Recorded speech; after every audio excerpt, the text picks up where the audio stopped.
So why should you choose the tiny Greek island of Serifos for, say, a day trip or even a holiday? Because it boils down to four great reasons. No crowds of tourists whatsoever, loads and loads of quiet, pristine beaches, a cliffside capital that seems to defy gravity, and the genuine locally grown food. And as always, drop your questions in the comments below and I'll jump right in. So let's explore those reasons, and we're going to start with a really great one: the lack of crowds.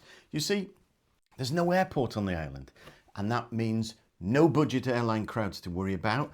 Also as well, because cruise ships don't even dock there, you're never going to see thousands and thousands of passengers suddenly coming off and flooding the streets. To get there, it's dead easy. You catch a high-speed ferry straight from Athens. You're there in 2 hours. Plus, it's also incredibly easy to reach from other islands. Some cases, 20 minutes. Think about what all that looks like. You get to experience a real, authentic side of Greece that most tourists completely miss. Because of the lack of crowds, you're getting quiet cobblestone streets to wander at your own will. Local tavernas, yeah, where you can virtually always get a table. And beaches, oh, there's loads of them. You can actually find a spot to relax without being packed in like sardines. And in some cases, seriously, you've even got the beach to yourself. And because you're not in a tourist trap, the prices, they stay honest, they stay low, and they're incredibly fair. But maybe best of all, you get the true peace and quiet without the crowds. And listen to this.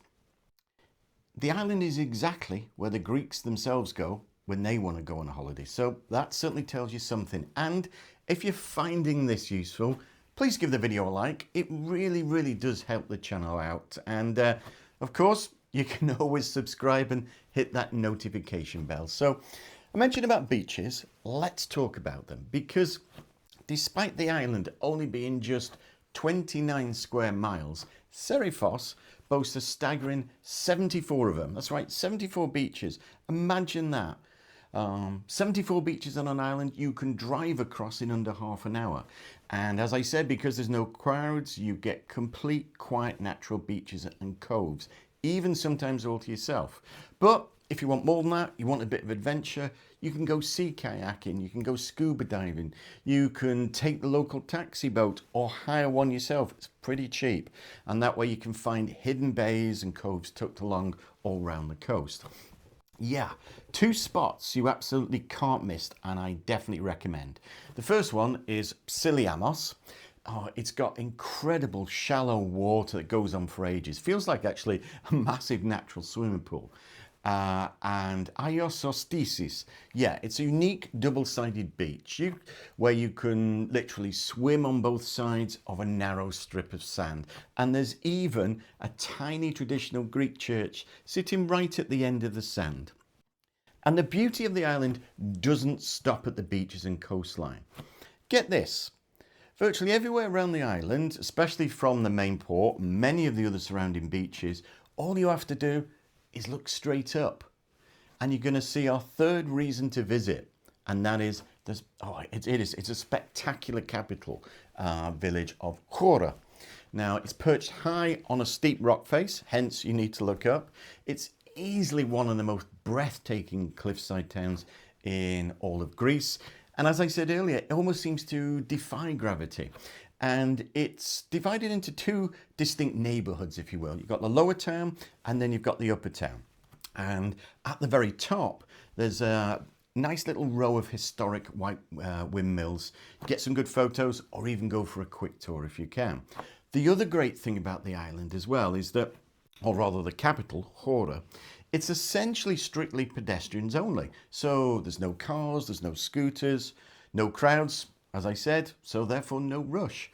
And the town leads us, I guess, right into our fourth and final reason to visit.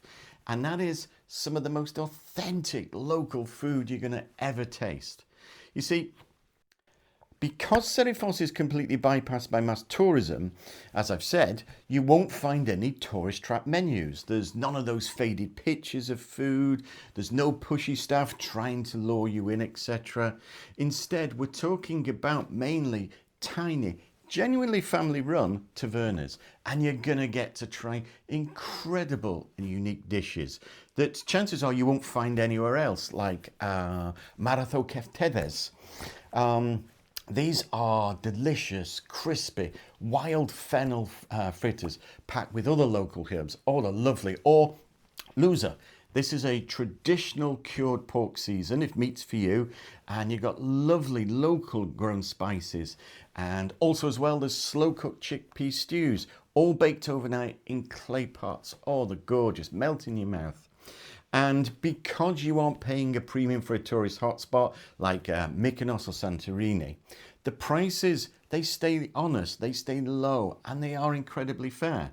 Hospitality here isn't a fake performance to get you a tip. No, it genuinely isn't. It's a genuine, warm reflection of the slow, quiet lifestyle the locals actually truly love and proudly protect. And there you have it. Maybe I've persuaded you to go to the island there for a day trip or even a holiday. As always, hope you enjoyed watching the video to the end, and thank you for doing so. And as always, have to say it, I'll see you in the next one.